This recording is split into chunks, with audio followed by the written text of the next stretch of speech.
You gotta give him like the. It works sometimes when you be so into like, oh, he. Yeah. Gotta hit him with the Charles Xavier. Hit him with that. I'm in your head. I'm yelling. Eric, please stop. Eric. Wow, that's a good impersonation. Yeah, it was good. Like, Eric, you need to let go.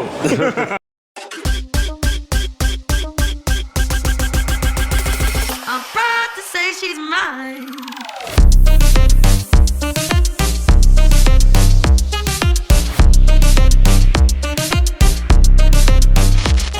All right, Fusion fam, what's up? what's going on, ladies and gentlemen? We are at Chemo Kawaii 2025, and we have a super special guest with us. Please introduce yourself to the people. What's up? Yo, my name is Cory Wilder. You may know me from shows like Wisteria, Wand and Sword as Will Surfort. You may know me as S-Bear in One Piece, recently in the new Egghead Arc.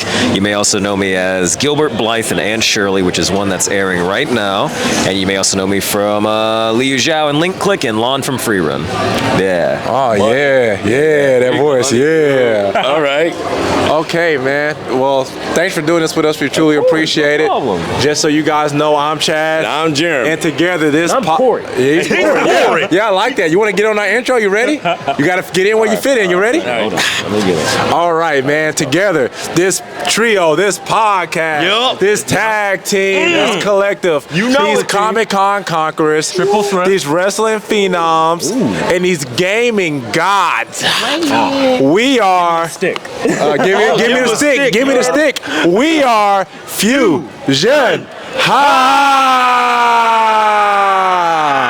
Oh yeah, I like it. Well, he just outdone us. Now I know. For real. This is freaking Mike. I'm out. I know. Yeah, interview yourself, bro. You're too good. Now it's my podcast. This is takeover, guys. So, Cory, man, if you could tell us a bit about yourself. All right. Well, it all started in 1994. No, I'm kidding. Basically, most of my life, growing up, I did a lot of sports. I did soccer, track, football, swimming, karate. I feel like I'm at basketball. I think that's it. I did it like everything, like so many different kinds of sports. Like it was just most of my life. And I always loved video games and TV shows and animations like Samurai Jack, etc. Cartoon Network, Nickelodeon, Disney Channel. Those were my shit. I loved watching animation. But I never really realized why I liked watching animations and playing video games. So first I was like, I'm going to be like a game creator or something because I love video games. Okay. But then I got to middle school and I was accidentally put into a theater arts class. And then that was when I had realized, I was like, oh, wait. This is what the people do in those video games and their animation stuff. This is a job. You can make money off of this. I'm basically like playing pretend on the playground right now. And so when I got to high school, that's when I actually started diving into theater and actually learning about that. And then college, got into film for a little bit while also still doing theater. So that was fun. Film was actually what I got my first IMDb credit from. Short film that I participated in college. And then, boom, pandemic hit. So theater film, gone. No go. No more of that. So that was when I actually started looking into doing voiceover and stuff like that, when that had happened. And then I didn't start doing voiceover for anime until around like late 2023, around November, December, when I moved to Dallas and started doing all of that. And now basically I'm here. Here and that's killing it, huh? That's the quick, short sum of it. I'm not going to tell you all the traumatic parts that happened to get me there. All the character building. You don't get to get the character moment, the character building. You just get you get the road map. That's all you get. We get the hero at full power, huh? Yep, basically at full power. Sample sizes, guys. Wow. Voice acting. Did you know you just I have the voice. I'm awesome. Put me on something. Ooh, you're gonna hate my answer. So give it to the main. I never liked my voice when I was growing up, or even in high school. I never appreciated it. A lot of people were like, they were like, "Oh, your voice is weird." They're like, "Your voice doesn't really like sound, interesting." So No, like, they're just hating, bro. that's one of the traumatic things at character development, Yeah. where I was just like, "Man, people don't like my voice. My voice kind of sucks." I'm like, "Dang, all right," but definitely getting into voiceover, and especially around, I think, college year when I started getting more comfortable with myself, seeing myself like on camera and seeing myself just do things. I was like, oh, I'm actually fine with this. I actually like this. And then people were like, yeah, you have a really nice voice. You should do like commercials and voiceover and stuff like that. And I was like, you know what? I ain't got no theater, no film, no nothing. I might as well try it. Let's do it. Yeah. So it's like, I never thought I had the voice for voiceover ever. It never popped in my head, like not once, until like way later in my life. Like it was way later. It never popped up. Oh, okay. Yeah. Now, hold on to that. Anyway. Okay. All right. So you say you don't like your voice, right? I know when we do our podcast, I know sometimes when we hear our voice, it's kind of like, yeah, that's what I sound like.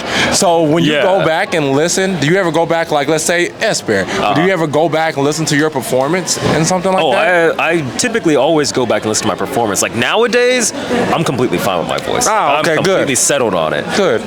The main thing that I will like critique or be like, or be like, damn, Cory, why'd you do that? Is sometimes a way that I read a line. Oh, okay. Because for a lot of anime, like I'm pretty sure you guys already know this, most of it is like we're dubbing over like the Japanese audio. So none of the animation is animated to our voice. It's instead that we go in and we're basically dubbing over the flaps that are like pop, pop, pop, pop, pop, pop, pop.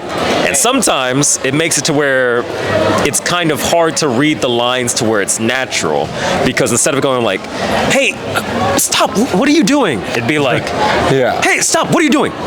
Rather than it feels not as natural, you know?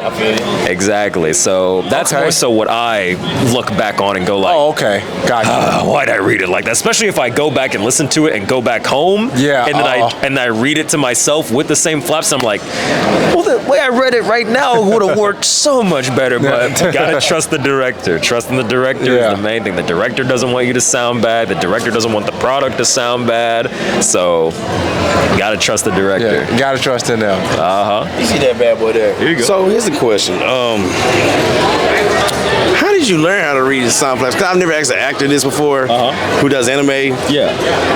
I know that's his own art. And before you answer that question, you sound like an artist, because you said you go back and be like, damn, I could have done it like this, man. That's the artist mentality. Mentality. So how did you learn how to read mouth flaps and stuff like that? Because I hear that, I never asked that question. There you go. It's like there's not really, I don't know, for me, there's not really like a way to learn it. It's one of those things that you kind of just have to jump in and try and do, and then see what happens. Because when I went in, I had not really done anything like that before. And it's, people think it's easy. Y'all think it's easy. It ain't. Because guess what? You have to imagine it like this. You're in the box. Director's outside the window. You have a script on one screen, you have the animation on another screen, and then you have yourself.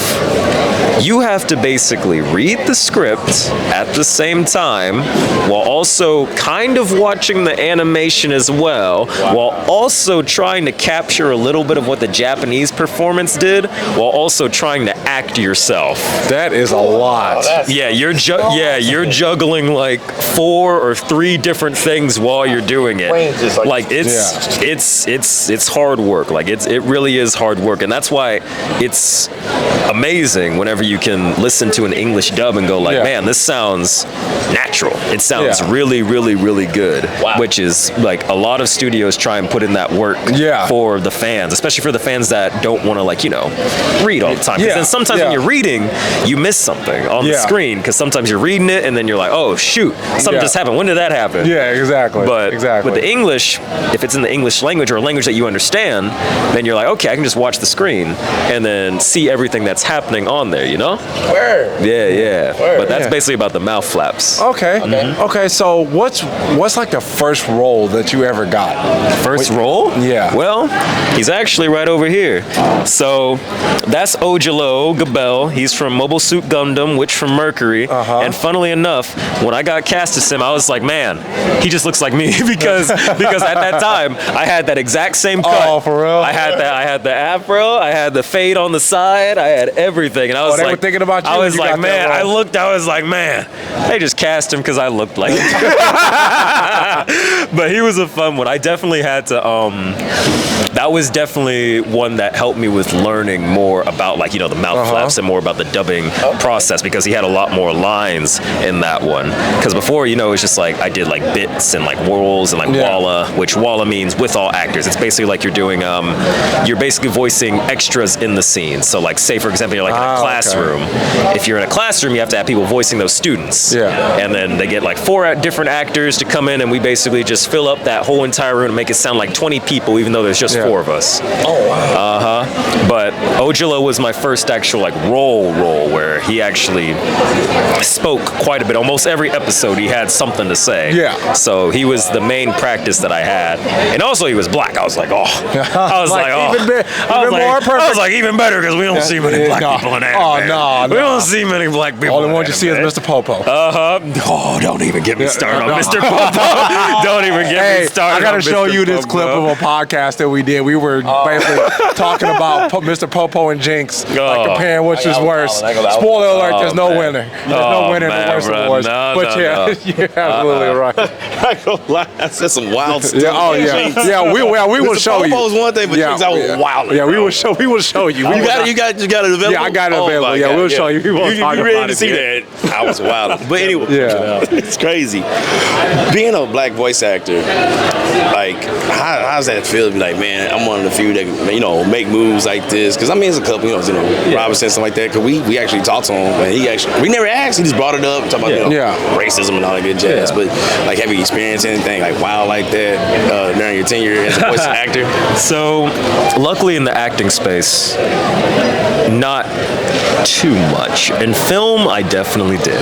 In film, it happened quite a bit to where, like, you know, I'd be cast as, like, you know, thug number 183 or like not my boy being thug number 1. Yeah, no. Like, look at me, and I look like I'm thug number 1 right now. Yeah, I'm like, it's just like that. That's definitely something. But in voiceover, luckily, at least nowadays, before it wasn't that way, but now the landscape is slowly starting to change and shape a little more. Like, there's still stuff that we can do to like shape and change it more, but now we're starting to see other faces. Like, we're starting to see, you know, Asian talent. We're starting to see Hispanic talent, black talent, Indian talent from all over, and it's just like it's been great, and it's like it's eye-opening, because then because the thing is that if you look at how stuff is cast now and then go back and look at how things were cast before, there is a stark difference in the actors that were cast then versus now. Like, there's a lot more diversity there, you know? And I feel like it like the diversity helps with the storytelling. Like, it helps having all these people from these different backgrounds, especially if they resonate with that character, you know? Because there's some characters that, like, most people won't be able to resonate with. Like, maybe most people won't be able to resonate with, you know, like a young black person coming up from like middle class and then trying to make a name for himself. Most people wouldn't understand that, but that's something that happens. What about the fans of those shows? Because that's like the biggest thing I was hearing. Zeno telling Chad and myself. Do you deal with the bullshit with that? See, excuse my language. Luckily, I haven't gotten that yet. Really? Not yet. That's good. Luckily, it's good. And it's happy to hear that, because luckily I haven't gotten that yet. I know that it'll come eventually. Oh, don't say that. No, it's. I know. Listen, I know. you already know. It's inevitable. It's I know it'll come eventually, but even then, I'm like, what you speaking to exist. I know. Like, it's already in existence, brother. It's too late for that, man. It's Like, ain't no getting away from that. It's already in existence, but like I'm ready for it. Like I've got thick skin. Like it'll rile me up for a little bit, of course, but other than that, I'm like, I know who I am. Yeah. I know what I stand for. I'm gonna keep pushing on. I'm gonna keep doing my own thing, and I'm just gonna keep keeping on. That's it. I've got people that are in my corner. Those two over there, they're in my corner. Mauricio Ortiz Segura over there, and it's just they're in my corner. Like they're good people. That's good. Like, I've got good people that keep me grounded, keep me humble, and treat me right. That's good. That's all you need in life, bro. That's all you need. So you've been in some pretty great animes, man. Of course, One Piece being, in my opinion, it will be the best when all is said and done. Are you a fan of One Piece outside of? I actually am on only episode 90 of One Piece. I'm nowhere. Okay. I'm nowhere near caught up. Okay. So it's one of those. Interesting. Yeah, okay. It's one of those ones that, funnily enough, the one that I had watched One Piece before. Okay. I kind of grew up on it a little bit. Okay. But it was the 4Kids version that I had watched. Poor baby. And so. Oh no. And so I watched a good chunk of that, and I was like, oh, okay, cool. And going back and watching the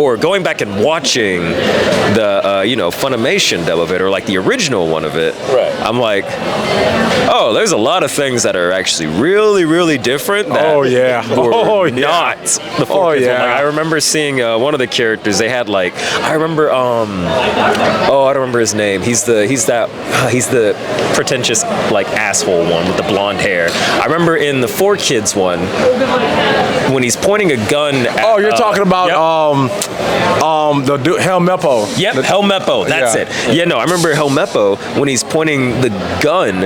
In the 4Kids version, it wasn't a gun. It was a doohickey. It was like a kind of like Looney Tunes hammer contraption thing that would like spring down and hit somebody. It was crazy. And then I know, like, if you go back and look up some of the 4Kids One Piece ones, because I remember that vividly. Since you said that, that makes me know that I'm not really crazy. Because there are some times where I'm like, was that a fever dream or was that real? That was unfortunately real. I was like, hey, bro, you're not in danger. I don't know what that thing is. Yeah. I'm pretty sure it can't hurt you. Because then I was like, I watched the original one. I was like, oh, he's got like an actual strap. Yeah. He got the blicky. He's actually strapped up. I was like, man, that's a little crazy. Okay, so man, so another question. So if you watch episode 9, you're at episode 90 of One Piece. What do you think of the direction that it's gone now on episode 1100 and whatever it's on? I was already when I went in to go record for One Piece, because this is before I got Esper, because there's another One Piece role that I had beforehand. It was Cornelia. He's one of the pirates that was on Ace's crew for one of the flashback episodes. When I went to go record for that, because for the 4Kids one, I had seen Chopper. I knew who Chopper was, but I did not know that Chopper could like shapeshift and transform his body into different things. So when I got into record for the Wano arc, I had to be one of the what do they call it? The ice. Ooh, they're the ice demons. They're like one of the ice zombie demons. That queen shoots up. He shoots like injects them with the thing. Oh yeah. I got ogre, like ice ogre. Yeah. I was one of those, and then Chopper just like transforms like this big old buff dude and just like wrecks my shit, and I'm like, what? And I remember looking at Emily and I was like, when could Chopper do that? I was like, when did this happen? Chopper's like, I've been working out. Like I didn't know. Like there's so much happening in it now, and then with Egghead, they got like robots and androids, and I'm like, when did this happen? I thought we were on a ship. I thought we were in the... that's over. Now we got technology. We don't need ships anymore. I'm like, what is going on? I got these jet boots. See, like at some point I'll catch up, but from where I'm at and looking at out where it goes, I'm like, what happened? How'd we get here? Yeah. Okay. Is the One Piece actually real? Yeah. Hey, according to Whitebeard, we met him at a convention. He shouted out at the top of his lungs that it was real. So yeah, Bruce. I've been looking for it ever since. I've been at a couple conventions with Bruce. Every time he yells it, I'm like, woo, yeah! It's real! Just give it a couple more chapters. So, let's see. There you go. So, I asked somebody else this question earlier. Hey, like, when they come see you, what character they always either want you to do the voice of or autograph for? It's like, ooh. Oh, it's hard because it's like a good mixture. That means you did great work. Yeah, it's usually a good mixture. Usually it's either Lond, Peebs, who's from Aphmau, or there's one more I'm missing, or Will. Those are usually the three that I get from it. And sometimes Esper. Esper is more recent, so I don't really have a gauge for him yet. Okay, but gotcha. Usually those are the four that people typically ask for me to like sign stuff for those four. Okay. Which I'm like, makes sense to me because One Piece, Esper, super popular. Will from Wistoria, a lot of people probably watched that and resonated with Will's character because Will is a very, very, very like relatable, super relatable character. Lond, Freerin, popular, and then Peebs, Aphmau, popular. Sweet. Okay. So it's usually just like a good, mesh, like a good mixture. I haven't really had one where all everyone has come up to me for is just for that character. Okay. Which has been great because that means that all of these prints that I buy, I'm like, oh, thank God that I'm getting some of these out of here. Right, for real. Like I just restocked the Will one because I had finally ran out of those. Yeah. But it's just I'm just glad that people are liking the pieces because the artists that I commissioned to make them, they're talented. They're amazing. That's great because that goes into my last question. But before I get to that question, we're gonna have to interview you again because I'm not gonna lie, I'm getting like a good vibe that you're like super into anime, and I want to go down and geek out path. You know what's so funny though? Now that you say that though, I actually am not too into anime. I can't tell. No, I wasn't that into anime. I can't tell. Okay. The thing is that like, because this is gonna be another tangent. Growing up, I mainly like I said, I loved animation and video games. That was the main thing that I grew up on.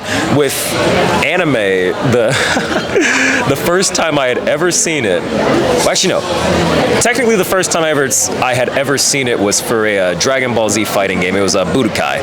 That was the first time I had ever seen it. But I didn't. Budokai, please, 73. It was Budokai 1. Okay. But my friend also had Budokai 2 and Budokai 3. But Budokai 1 was the first one I saw because I remember. Okay. Ooh, I remember 100% because my friend called me over because I was really cracked at games. Not gonna lie, I'm always cracked at games. But my friend called me over and they were struggling with. I remember this because I burnt my hand doing it.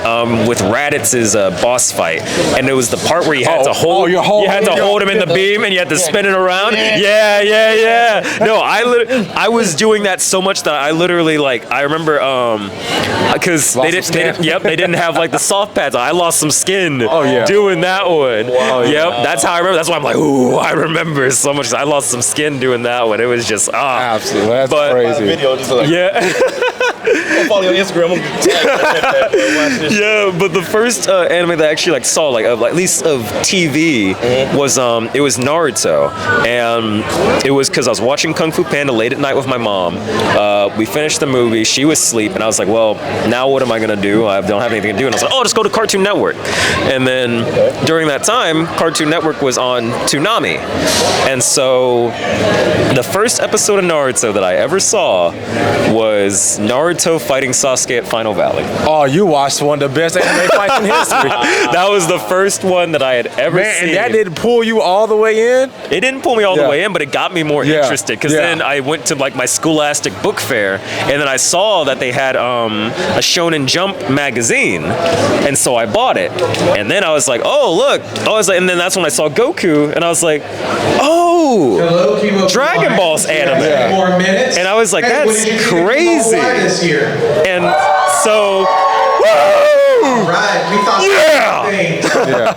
Here's the next And so that was how I had learned what anime was from that Shonen Jump magazine and from seeing, Naruto on the TV. But other than that, I never really got to watch too much of it. I watched some of the ones on Netflix during middle school. Okay. But because my first one that I watched all the way through was Death Note. And that kind of spoiled my taste because I was like, man, this is really good. I guess all anime must be this good, right? I was like, all anime is this good. They not all created equal, my brother. Oh, don't worry. I learned that one real quick because my friend recommended me one because he was a middle schooler and he was a perverted middle schooler. Was like, here you go. He's like, how about you watch Rosario Vampire? Oh, that boy's and I was like, I'm gonna watch one. I watched one episode and I was like, this ain't Death Note. I'm like, this ain't Death Note, and that sucks because that's basically like my baseline. I'm real picky with anime. That's like one of the goats. That's one of the goats. Super picky with anime. Which is why I don't watch too much. I can recommend you some good ones. It's not gonna be. I call those the heathen anime. Those are the heathen anime.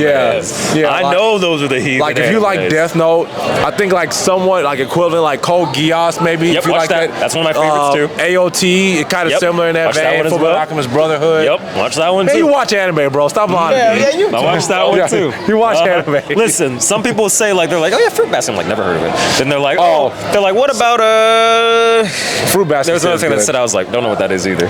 Like people will mention anime and I'm like, no clue. Never heard of it. Don't know what that is. I think Samurai Champloo. Yeah. I've never seen it or heard of it. What is that? Oh, Samurai Champloo is a good one. That's a good one. It's 26 episodes short, but it's good. Okay, my favorite, at least of the ones that I've watched, at least of the older ones that I've watched, I really, really enjoyed Cowboy Bebop. That's my.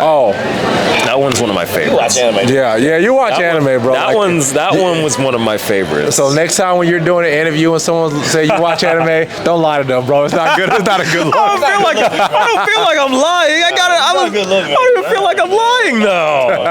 I don't feel like I'm lying. No, I am not a fibber. You watch so many of the greats. You watch because they're the grades. That don't mean I'm in the anime. It's like, that's it. If someone gave me an anime quiz listen, some people give me an anime quiz, I'll be like, oh. Okay, you like me too. I'm like, I'll be like, Okay, bam. What's Naruto's sensei's name in Naruto? Which one? Well, you tell me. He has a couple. Kakashi? Okay, see? Bam. Okay. Jiraiya. Yeah. Okay. Kirby Sage, Oh, he got one more. Yeah, see? He has so many. Haruka. Yeah, the first guy. Haruka. He's the one that, my brain.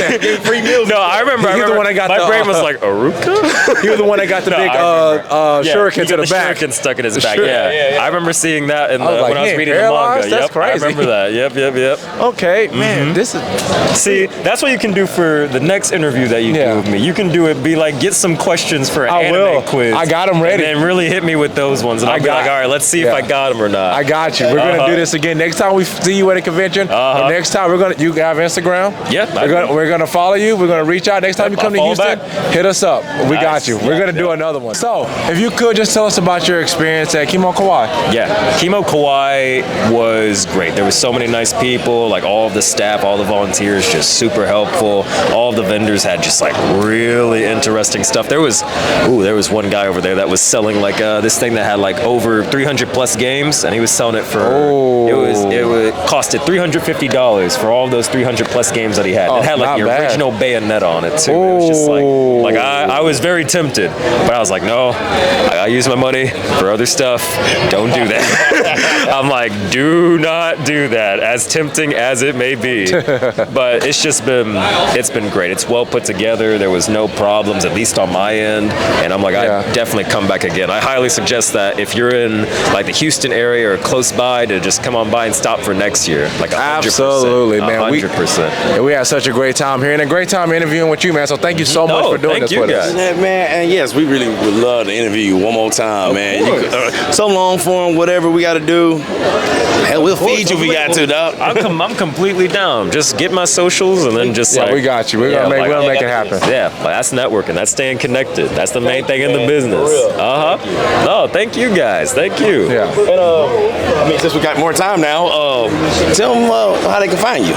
You can find me on Instagram. You can either put Cory Wilder. It'll be Cory N Wilder. You can find me on Twitter, Cory Wilder again. TikTok. Guess what I'm gonna say? Cory Wilder again. If you just put Cory Wilder in Google, you'll find me. Like I am the first option now. Yes. Hey, look at this guy. I wasn't the first option before, but now I'm the first and only option that pops up on Cory Wilder. Exactly. I'm like, ooh, hell yeah. It feels so good. I'm like, good, I am the Cory Wilder. Yeah, there we go. Aside from my dad, he came first. Tell If Dad, you watch this, tell Dad, just know. At least you ain't popping up on Google. You ain't number one. It's me. I surpassed you, old man. Yes. Nah, thank you though, Yeah, guys. no problem. This is Hey, great. thank you, man. This has been great, man. No problem. Thank you. Well, I'm Chad. And I'm Jeremy. And I'm Cory. This is Cory. Oh, man. Exactly. I'm already there. He knows. This ain't my first rodeo. Okay, you've been here before. But we're the Fusion-Haa Podcast, and we out this thing. Later. See you. Peace.